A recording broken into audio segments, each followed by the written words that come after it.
We are here at Depot Days with a gentleman who is asking for your vote to be district attorney. Richard, nice to see you. It's great to see y'all. I'm so glad y'all are here. I'm glad that I could come out and be here with everybody. This is a great time. There's a lot of people out today, and so I'm very happy to be here and get to meet everybody. Well, you've got a captive audience here for a couple of minutes. Why should we pick you? I am interested in being district attorney for Dyer and Lake County because I think that the public can see that there's a problem and there's something that we need to fix. We can see that there's crimes, drugs, guns, and what I want to be able to do is improve the office of the district attorney in a way that helps the community be safer, feel safer, and better understand what we're doing. I think that the vast majority of the community is disconnected from the criminal justice system, rightfully so, because they're not criminals. And that makes it very hard for the public to understand what exactly is going on. And so I want the district attorney's office, when I'm DA, to be able to do a better job of relaying what the public is wanting done into the criminal justice system. If that's more punishments for certain types of crimes that the community is concerned about, that's what the DA's office needs to be doing so that the public can see and understand that what they want is actually coming out in the criminal justice system so that their voices are heard and that they can see that there's actually a reduction in crime, a quantifiable reduction in crime and problems in the community so that we can all feel safer.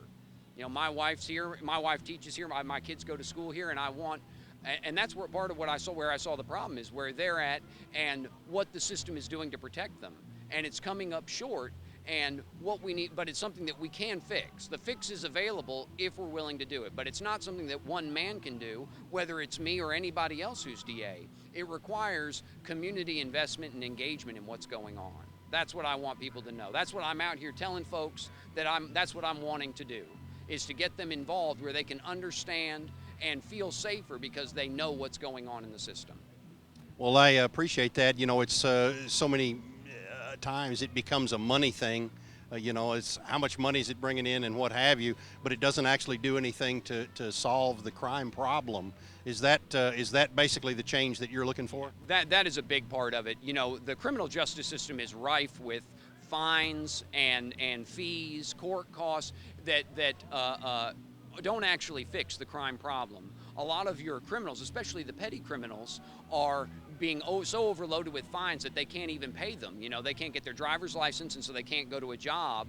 And then if they drive anyway, they're picking up new charges, more fines, and it becomes a repeat cycle for these people where the system is really just pumping them for money. When all we ever really wanted from them as a community was for them to get their driver's license, a job, and some insurance, rather than just driving around. And that's just one example of where the system is geared towards making money, and what it needs to be geared towards is helping people get back on their feet and stop the cycle of crime, stop the cycle of violations as much as we can. There may always be some people that are career offenders committed to it and refuse to change what they're doing, but that doesn't have to be. I don't think that's what most of the people want. I think that most people would want to be able to be free of that cycle of repeated violations, and I think that law enforcement wants that too. I don't think law enforcement wants to have to go out and arrest the same people every weekend. But they are now, that's what they're doing, and we need to be able to, our law enforcement is overburdened right now, and we need to be able to figure out as a community how we're going to dial that back. We're using the law enforcement as a mechanism to generate fees by going out and repeatedly catching these people over and over again. And like I said, what we really wanted them to do was stop violating so that the police stop arresting them. And does that cause some income stream changes? It might, but I think we'll all be a lot happier when we're safer.